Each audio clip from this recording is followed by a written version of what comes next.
दोस्तों, आज आपके सामने यूनियन बजट 2023 लेके आया हूँ और ये बजट आपको 23 और 24 के सेशंस के लिए जाना जाता है। तो इसको हम लोग देखेंगे और इसकी डिटेलिंग क्या बजट में थी, इन्फोग्राफिक के माध्यम से हम लोग कवर करेंगे। तो चलिए शुरू करते हैं और देखते हैं कि क्या क्या इन्फोग्राफिक्स हम यहाँ पे देख सकते हैं। यहाँ पे आप देख सकते हैं अमृतकाल बजट इसको बोला गया है।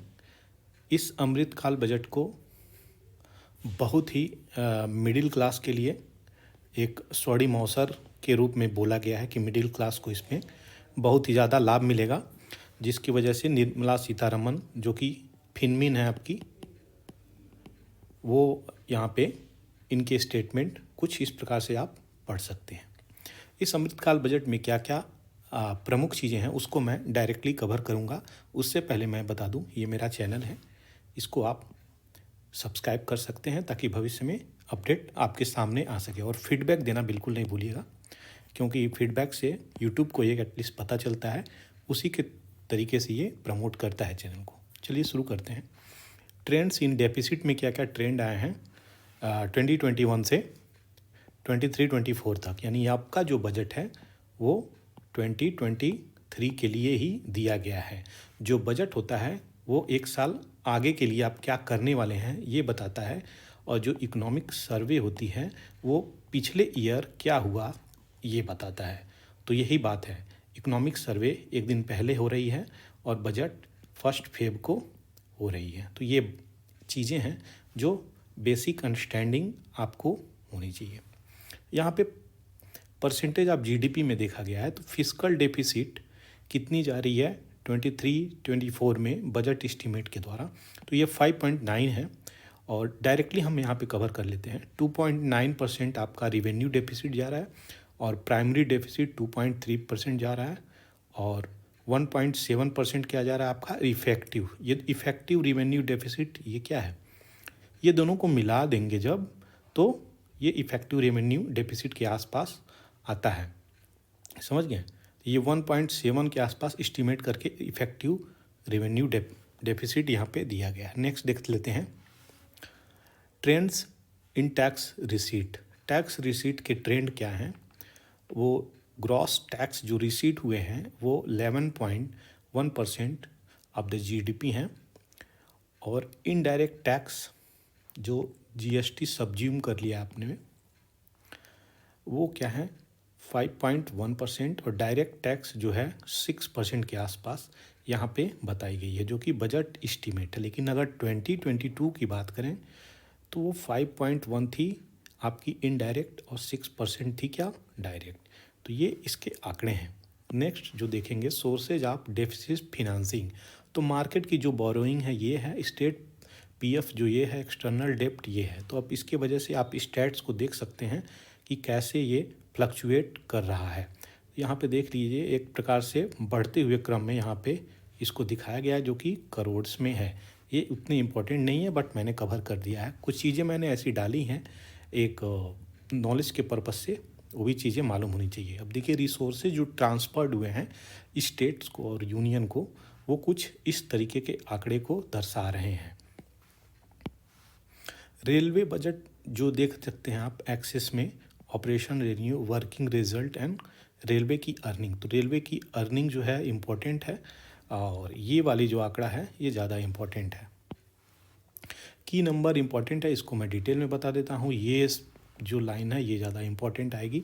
रिवेन्यू डेफिसिट जो कि करोड़ में है 22-23 की आ रही, रिवाइज एस्टीमेट के अनुसार वो कितनी है 23,48,413, और कैपिटल रिसीट 18,38,819। टोटल रिसीट कितनी है 41,87,232। Total expenditure 41,87,232। Revenue deficit 11,10,546। Effective revenue deficit क्या है 7,84,958। Fiscal deficit 17,55,319। Primary deficit 314,668। यही revenue deficit 23 and 2024 budget estimate की बात करी जाए, जो कि ये आ रही है और ये बजट एस्टीमेट, तो ये कितना है 2632,281। ये क्या है, कैपिटल रिसीट 1870816। एक्चुअली ये एक मोटा मोटे दिमाग में होना चाहिए, इसलिए डाटा मैं मुंह से बोल रहा हूँ। बाकी ये चीज़ें परसेंटेज के रूप में पूछेगा, जो कि मैं आगे आपको बताऊँगा। ये क्या है, टोटल रिसीट 4503,097 करोड़, और ये टोटल एक्सपेंडिचर क्या है 4503,097,869,855 crore. Effective revenue deficit 499,867। Physical deficit and primary deficit आपका ये रहा 1786816, एंड लास्ट वन इज 706845। तो ये नंबर काफ़ी इम्पोर्टेंट नंबर माने जाते हैं, इसको आपको दिमाग में रखना चाहिए। अब देख लेते हैं कि कहाँ से क्या चीज़ें आ रही हैं और कहाँ से क्या चीज़ें जा रही हैं। तो सबसे पहले सेंट्रल रेवेन्यू और एक्सपेंडिचर की बात करी जाए, तो कहाँ से पैसे आते हैं, तो आ रहे हैं कहाँ से 34 पैसे। अगर 1 रुपये की हम बात करते हैं और उसको तोड़ के देखते हैं, तो बोरोइंग और अदर लाइबिलिटी जो है 34 पैसे हो जाते हैं, ऐसे बोरोइंग करके आ रहे हैं। और कॉरपोरेशंस की बात करी जाए तो 15 पैसे टैक्स के रूप में कॉरपोरेट से आ रहे हैं। वहीं पे अगर जीएसटी की बात करी जाए तो 17 पैसे ये लेके आ रहा है, और नॉन टैक्स रिवेन्यू की बात करी जाए तो 6 पैसे निकल के आ रहे हैं, और नॉन डेप्ट कैपिटल रिसिप्ट 2 पैसे मान लीजिए।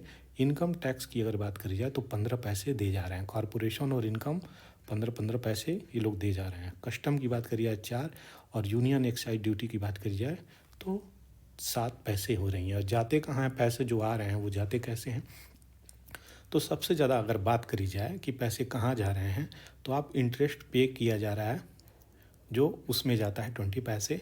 उसके बाद जो आता है स्टेट का जो शेयर टैक्सेस के रूप में, ड्यूटी के रूप में, ये हो जाता है 18 पैसे। फिर सेंट्रल सेक्टर स्कीम के लिए जाती हैं 17 पैसे। उसके बाद एक्सेट्रा पेंशन 4 है, एक्सपेंडिचर 8 है, सेंट्रली स्पॉन्सर्ड स्कीम 9 पैसे, और डिफेंस में 8 पैसे खर्च कर रही है गवर्नमेंट, और 7 पैसे सब्सिडी, 9 पैसे फिनेंशियल कमीशन का ट्रांसफ़र हो जा रही है। तो ये इसके प्रमुख चीज़ें हैं। अब सेंट्रल गवर्नमेंट का जो एक्सपेंडिचर है वो हम करोड़ में देख लेते हैं। टोटल बजट की बात करी जाए तो ये आंकड़ा है 45,03,097 रुपीज़। ये इतने लाख रुपए का ये बजट पेश हुआ है, 45,03,097 रुपीज़। ये एक इम्पॉर्टेंट बात है, इस बार का सबसे अधिक बजट आपको देखने को मिलेगा। इंटरेस्ट की बात करी जाए तो ये इंटरेस्ट, ट्रांसपोर्ट, डिफेंस में इतना, मेजर सब्सिडी में इतना, ये इम्पोर्टेंट नहीं है, आपको याद नहीं रखने हैं ये सब आंकड़े। आगे देखते हैं बजट एट ए ग्लांस अगर बात करी जाए तो रिसीट जो है वो, ये देखिए, ये 21 की है, ये दोनों 22 की है, ये 23 की आएगी। लेकिन अंतर क्या है, ये बजट एस्टीमेट है, ये रिवाइज एस्टीमेट है। तो रिवेन्यू, रिसीट और कैपिटल रिसीट, ये रिवेन्यू एक्सपेंडिचर, ये कैपिटल एक्सपेंडिचर, ये आंकड़े आपको दिए गए हैं। मैं आंकड़ों को यहाँ पे नहीं बता रहा हूँ, लेकिन एक मोटा मोटी आपको आइडिया होना चाहिए, जो कि मेन चीज़ें हैं उसको मैं एक्सप्लेन कर रहा हूँ। डायरेक्ट टैक्स प्रपोजल है, ध्यान नहीं, यह प्रपोजल है। प्रपोजल कभी तुरंत लागू नहीं होता, it mean it is proposed. तो एमएसएमई का क्या प्रोफेशनल प्रपोजल है यहाँ पे कि enhance limit of presumptive taxation to ₹3 crore for micro enterprises और 75 लाख फॉर प्रोफेशनल, जो कि कैश पेमेंट लेस देन 5% होगा। कोऑपरेशन में 15% की कंसेशनल टैक्स के रूप में पे दी जा रही है, और प्रमोट करेगा न्यू मैन्युफैक्चरिंग कोऑपरेटिव सोसाइटी के लिए। और थ्रेशोल्ड लिमिट जो cooperative to withdraw cash without TDS increase ₹3 crore तक ये करा जा रही है। स्टार्टअप के लिए भी यहाँ पे इनकम टैक्स बेनिफिट दी जा रही है 31 मार्च 2024 तक, जो भी स्टार्टअप करेंगे उनको लाभ मिल सकता है। एक कैप डिडक्शन रखी गई है capital gain on investment residential house पे ₹10 करोड़ तक, और अग्निवीर को टैक्स एग्जेम्पशन मिला है, जो अग्निवीर कॉर्पस फंड से मिल रही है। Indirect tax proposal marine product पे दी गई है, रिड्यूस करेंगे ड्यूटी, और लैब ग्राउंड डायमंड जो होगा उस पर जो है रिड्यूस करेंगे बेसिक कस्टम ड्यूटी, और प्रीशियस मेटल पे भी इंक्रीज कर रहे हैं ये custom duty, article made from gold and platinum, यानी गोल्ड प्लेटिनम महंगे हो सकते हैं। इंक्रीज करेंगे import duty on silver bars articles, और कंपाउंडेड रबर इंक्रीज करेंगे बेसिक कस्टम ड्यूटी 10 से 25%। सिगरेट पे national calamity contingent fund duty on specified cigarette to be revise up to about 16%। तो ये भी महंगे होने वाले हैं। इनडायरेक्ट टैक्स प्रपोजल में ग्रीन मोबिलिटी देखिए, to exempt excise duty on GST paid, compressed biogas, ये सब चीज़ें हैं। ग्रीन इकॉनमी बनाने का सोच रहे हैं। तो इलेक्ट्रॉनिक्स में भी ये क्या करेंगे, रिलीव करेंगे कस्टम ड्यूटी ऑन इंपोर्ट, और रिड्यूस होगी basic custom duty on parts of open cells and TV panel. ये सब चीज़ें सस्ती हो जाएंगी अगर रिड्यूस होंगी तो। और इलेक्ट्रिकल की बात करी जाए तो उसमें इंक्रीज कर रहे हैं बेसिक कस्टम ड्यूटी, और electric kitchen chimney from 7.5 to 50% पैसे ये लेने वाले हैं। रिड्यूस करेंगे basic custom duty on chimney heat 20 से 15%, और केमिकल्स एंड पेट्रोकेमिकल्स में एग्जेम्प्ट कर रहे हैं बेसिक कस्टम ड्यूटी, और इसमें भी रिड्यूस कर रहे हैं basic custom duty acid grade fluorspar and crude glycerine 2.5% तक। तो ये सब चीज़ें हैं। यूथ के लिए क्या आया है, यूथ पावर में क्या आया देने वाले हैं, अमृत पीढ़ी को। ये अमृत पीढ़ी है जो आप लोग जी रहे हैं लाइफ, और ये अमृत बजट है अमृत काल का, तो इसमें आप रोल अदा कर रहे हैं। तो ये चीज़ें आप हमेशा ध्यान में रखें। चलिए, यूथ पावर के लिए क्या है, नेशनल अप्रेंटिसशिप प्रमोशन स्कीम आई है, जो कि क्या प्रोवाइड करेगा, स्टिपेंड सपोर्ट 47 लाख यूथ को। कितने साल में? 3 साल में। बूस्ट करेगा टेररिज्म कह रहे हैं, टूरिज्म को, और सेटिंग अप यूनिटी मॉल्स इन स्टेट कैपिटल्स। एक यूनिटी मॉल्स हर स्टेट कैपिटल में ऑलमोस्ट ये बात कर रहा है। 1 डिस्ट्रिक्ट 1 प्रोडक्ट के हिसाब से आपको जीआई टैग, हैंडीक्राफ्ट, किसी भी फील्ड में, एग्रो फील्ड में ये सेटअप करेंगे, जिसके हिसाब से आपको स्किल भी करा जाएगा। कई सारी चीज़ें यूथ को नहीं मालूम है तो बताया जाएगा, प्रमोट किया जाएगा, मॉनेटरी चीज़ें दी जाएगी, फिनेंशियल सपोर्ट दी जाएगी। ऐसी चीज़ें यूथ पावर के लिए लेके आ रहे हैं ये लोग। फिनेंशियल सेक्टर में फिस्कल मैनेजमेंट की बात करी जाए तो 50 ईयर का इंटरेस्ट फ्री स्टेट को दिया जाएगा। 50 साल तक लोन लीजिए भैया, आपको इंटरेस्ट नहीं देना है, लेकिन अच्छा से चलाइए। फिस्कल डेफिसिट क्या करी जा रही है, 3.5% जीएसडीपी, ये स्टेट को अलाउ करी रही है। इससे नीचे जा सकते हैं तो जाएं, लेकिन फिस्कल डेफिसिट यहाँ तक ये रखें, इससे ऊपर नहीं जाए। Fiscal deficit 22-23, 22-23 6.4%, 23-24 is 5.9%, and a target to be below 4.5 2025 to 26। ये सेंटर के लिए है। इतना डेफिसिट 25-26 से इससे नीचे रहना चाहिए, ये टारगेट रखा है इन्होंने। बजट एस्टीमेट क्या है 23-24 का, ये total receipt 27.2 lakh, total expenditure 45 lakh crore, net tax receipt 23.3 lakh crore. ये डाटा जो है इम्पोर्टेंट है, बहुत इम्पोर्टेंट है, इसको याद रखना होता है। अचीवमेंट क्या है गवर्नमेंट की, यानी जो कंकरेंट गवर्नमेंट है उसकी क्या अचीवमेंट है वो भी देख लेते हैं कि 10वीं से 5वीं इकॉनमी हम लोग वर्ल्ड में बन गए। तो ये अपनी गिनती गिना रहे हैं 9 साल में हम क्या कर लिए हैं। तो चलिए देख ही लेते हैं। 11.7 करोड़ के जो हाउस होल्ड टॉयलेट बने हैं स्वच्छ भारत मिशन के तहत। 9.6 करोड़ एलपीजी कनेक्शन दे दिए गए हैं उज्ज्वला के तहत। 220 सुइयाँ लगा चुके हैं ये लोग 102 करोड़ लोगों को, और 47.8 करोड़ बैंक अकाउंट्स ओपन हुआ है, अच्छी बात है ये। जनधन योजना के तहत 44.6 करोड़ पर्सन कवर किए गए हैं, सुरक्षा बीमा योजना और जीवन ज्योति योजना। तो ये बहुत इम्पॉर्टेंट है।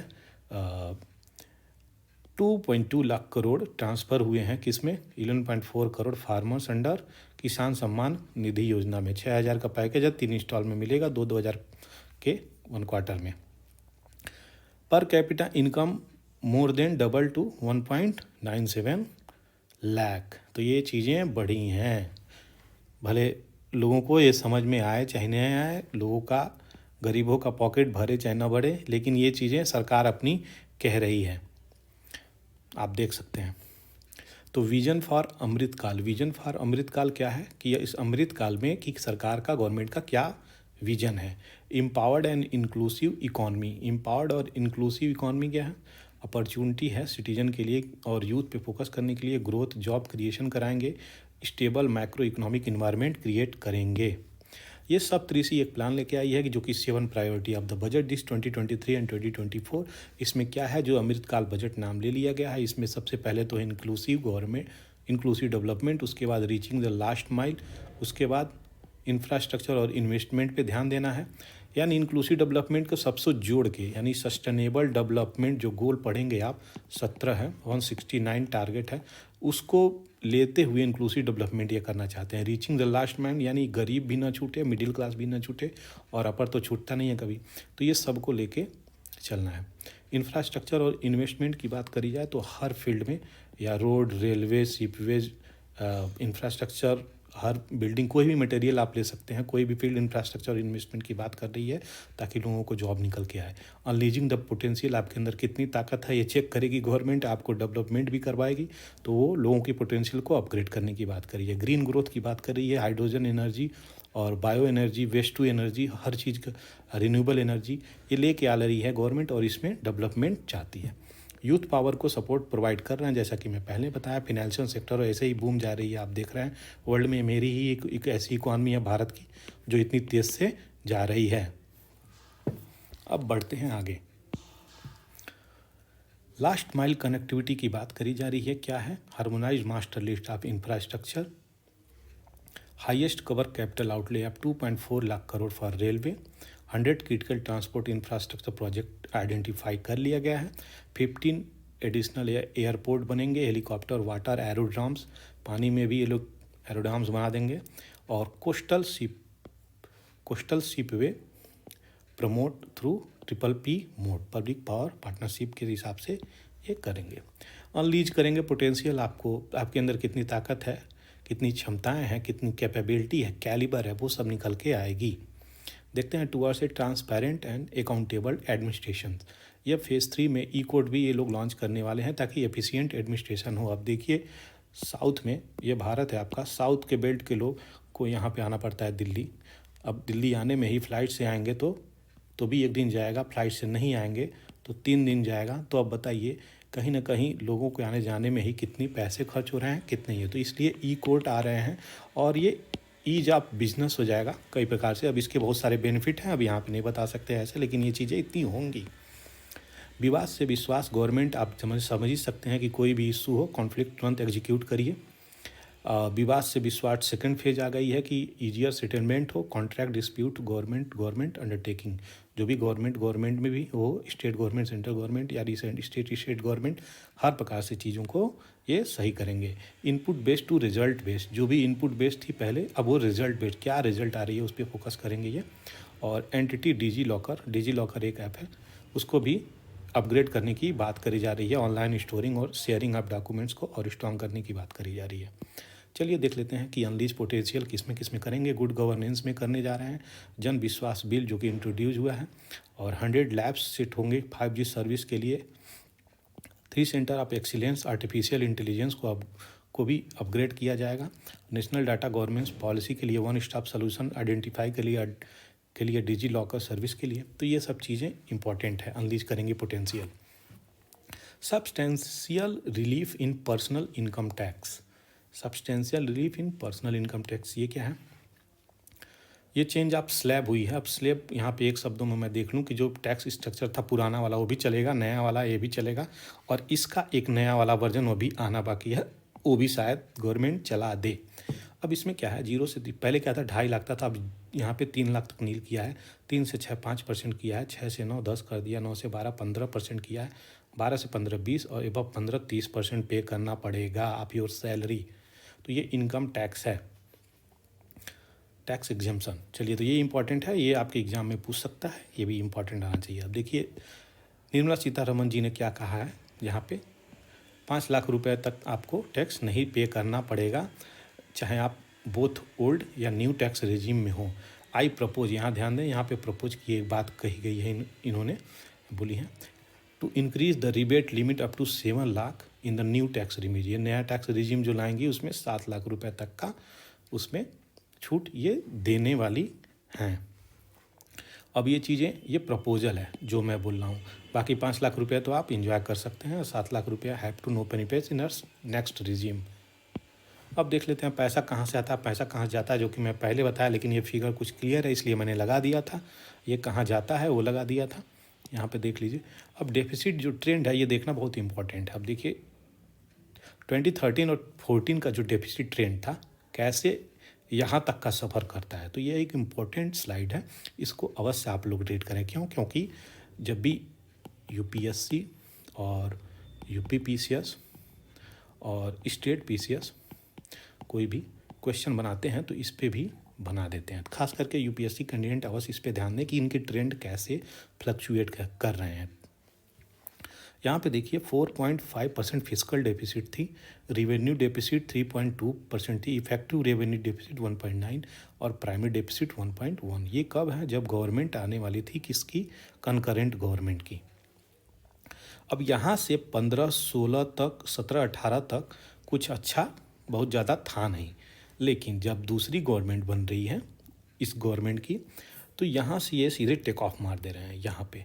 अब देखिए 2021 की बात करी जाए तो 9.2% तक फिस्कल डेफिसिट पहुँच जा रही है, 7.3 तक रिवेन्यू पहुँच जा रही है, 6.2 तक इफेक्टिव और 5.8 प्राइमरी डेफिसिट पहुँच जा रही है। लेकिन अगर करंट बात करी जाए तो 5.9% है और 2.9% रिवेन्यू डेफिसिट है, 2.3% क्या है आपका प्राइमरी डेफिसिट और इफेक्टिव रेवेन्यू क्या है 1.7। तो ये सबसे इम्पॉर्टेंट है। 5.9% 23-24 बजट एस्टीमेट के अनुसार 5.9% ये रहेगा, यानी है, सॉरी, ये इम्पॉर्टेंट चीज़ है। आप यहाँ पे देख सकते हैं परसेंटेज में भी दिया है 23-24 का बजट एस्टीमेट और 22-23 का, ये दोनों आंकड़े बहुत ही इंपॉर्टेंट है। फिस्कल डेफिसिट की बात करी जाए तो 6.5% बजट का इतना करोड़ रुपए और 5.9% बजट का इतना करोड़ रुपए।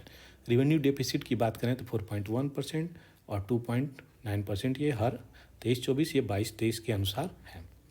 2.9% इफेक्टिव रेवेन्यू डेफिसिट एंड 1.7% और प्राइमरी डेफिसिट 3.0%, 2.3%। यहाँ पे टैक्स कैसे रिसीट हो रहे हैं ये देख सकते हैं। 13-14 में 10% total direct tax, indirect tax, gross tax receipt. तो ग्रॉस टैक्स 10.1% था, यहाँ पे ग्रॉस टैक्स 11.1। 23-24 में, 22-23 में दोनों में बराबर हुआ है। कैपिटल एक्सपेंडिचर कैसे कैसे गवर्नमेंट कर रही है। 15-16 में 3.8% इफेक्टिव कैपिटल एक्सपेंडिचर कर रही थी, लेकिन बात करी जाए अगर 23-24 की तो 13 पॉइंट, ऐसे देखिए सीधे ऐसे स्केल आ गई है भारत की, 13.7% तक ये लाख करोड़ रुपए। सोचिए इतना बल्क एक्सपेंडिचर कैपिटल एक्सपेंडिचर पे। अब कैपिटल एक्सपेंडिचर क्या है? मान लीजिए हम मशीन लाएं और मशीन से हम कुछ प्रोड्यूस कर रहे हैं, तो ये हमारा कैपिटल हमको बना रहा है, तो ये चीज़ें आ गई। मान लीजिए हम लैपटॉप खरीदें, लैपटॉप से कुछ चीज़ें हम कर रहे हैं, पढ़ा रहे हैं, या फिर लैपटॉप से कोई चीज़ें ऐसी कर रहे हैं जिससे मेरी अर्निंग आ रही है, तो कैपिटल एक्सपेंडिचर हो गई। तो इस तरीके से गवर्नमेंट जो भी इंफ्रास्ट्रक्चर पे कर रही है वो कैपिटल एक्सपेंडिचर हो जाती है, और इस तरीके से ये 13.7% 23-24 के बजट में आता है दोस्तों। तो ये थी इनकी बजट जिसका मैं आपको सामने ये बता रहा था, ये अमृतकाल का बजट था। तो अगर आपको ये अमृतकाल का बजट सही से मैं पढ़ाया हूँ तो इस चैनल को बिल्कुल लाइक, शेयर, सब्सक्राइब जरूर करें। थैंक यू फॉर वॉचिंग पूरा एकेडमी।